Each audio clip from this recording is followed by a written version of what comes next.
ഹൈന്ദവ ധർമ്മത്തിലെ വേറിട്ടൊരു ദേവീ സങ്കല്പം നിദ്രാദേവി. പൌരാണിക സനാതന ഗ്രന്ഥങ്ങളിൽ പലയിടത്തും ദേവിയെക്കുറിച്ച് പരാമർശമുണ്ട്. ഉറക്കത്തിന്റെ ദേവതയായ അവൾ ആത്മീയമായ പുനരുജ്ജീവനത്തിന്റെ ദേവത കൂടിയാകുന്നു.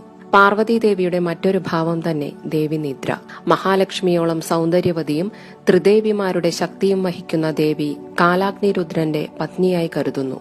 മാനസിക പിരിമുറുക്കം, ഉറക്കമില്ലായ്മ, അമിതമായ ക്ഷീണം, ജീവിതത്തിൽ പ്രതീക്ഷയില്ലായ്മ തുടങ്ങി ആത്മബലത്തെ കുറയ്ക്കുന്ന തകരാറുകൾക്കെല്ലാം പുറകിൽ നിദ്രാദേവിയുടെ കടാക്ഷത്തിന്റെ ഒരഭാവമാണ്. രാമായണത്തിൽ ശ്രീരാമന്റെ വനവാസകാലത്ത് 14 വർഷത്തോളം ജ്യേഷ്ഠനെ സേവിക്കുന്നതിനായി ലക്ഷ്മണൻ ഉറങ്ങാതിരുന്നു അത്രേ.